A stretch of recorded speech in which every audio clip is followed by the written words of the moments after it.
Culture Média. 9h, 11h. Philippe Vandel. Bonjour Yann Kefelec. Bonjour. Romancier amoureux de la mer, prix Goncourt en 85 pour Les Noces barbares, dès votre deuxième roman, infatigable défenseur du Bugalet de Braise. Votre actu, c'est ce nouveau roman D'où vient l'amour chez Calman Levy. Je note évidemment qu'il n'y a pas de point d'interrogation à D'où vient l'amour, ce qui sous-entend que vous avez la réponse. Donc comme vous avez la réponse, je vous pose la question. D'où vient l'amour ? Alors pendant longtemps, j'ai cru que je ne savais pas d'où venait l'amour, et je pense d'ailleurs qu'il est difficile de savoir d'où vient l'amour, a priori. Il n'y a pas de point d'interrogation, il y a ce qu'on veut, hein. Il peut y avoir des points de suspension, il peut y avoir un point d'exclamation, il peut y avoir, voilà, c'est d'où vient l'amour. Or, après n'avoir pas su d'où venait l'amour, je me suis aperçu en relisant le roman, en répondant indéfiniment à cette question sur d'où vient l'amour, Évidemment. que dans le livre, on sait précisément d'où vient l'amour. Et que toute personne amoureuse sait d'où vient l'amour. Qu'on ne peut pas se cacher derrière l'idée que l'amour est un hasard, une espèce de coup de foudre qui nous arrive du ciel et dont on ne connaît pas l'origine.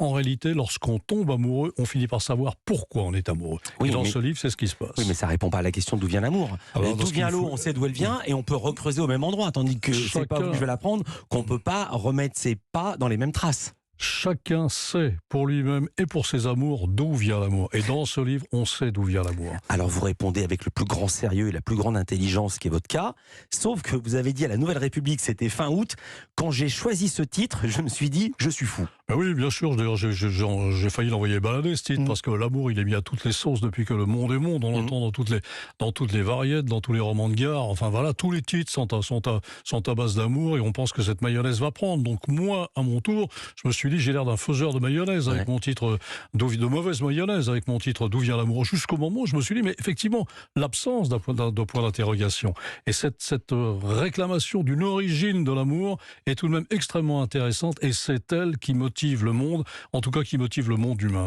Alors, c'est long, c'est fouillé, c'est pas fouillis parce que tout ça est extrêmement organisé par votre plume et votre science de la narration. C'est une fresque historique qui se déroule pendant l'occupation allemande. Là encore, vous écrivez en 1904, mais on ne sait pas si c'est 40, 42, 44, 45. La France de 42, c'est pas celle de 40, c'est pas celle de 44, c'est encore moins celle de 45. Pourquoi n'avez-vous pas voulu situer cette époque, l'année ? Effectivement, c'est la France des années 40, les années 40, les années 40.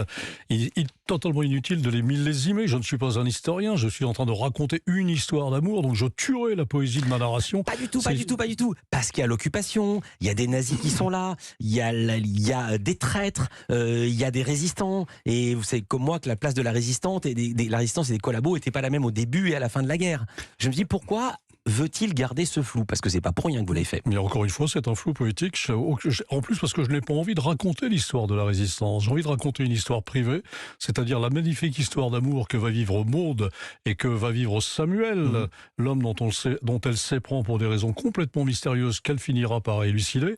Dans un cadre qui est celui de la guerre, mais Maude ne sait pas que c'est la guerre. Elle est élevée dans un petit village des Cévennes, sous le cratère d'un volcan éteint, là où les Allemands ne s'aventurent pas. Et c'est au fur et à mesure, comme ça, du déroulement du livre, que Maude va traverser l'enfer de la guerre et malgré tout poursuivre son idéal d'amour.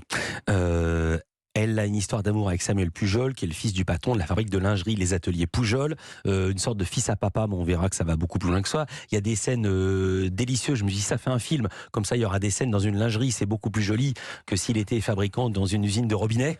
Oui, c'est très excitant de raconter l'histoire. Il y a eu de ces types de fabriques de linge et de sous-vêtements de luxe, et c'est vrai que c'était extrêmement plaisant d'imaginer toutes ces souffrières en train de repasser des combinaisons, des bas, des soutiens-gorge, et voilà. Ça ne m'a pas échappé. J'ai lu en lisant que vous étiez fait plaisir à certaines descriptions. Quelque chose m'a étonné, je suis vraiment pas le seul.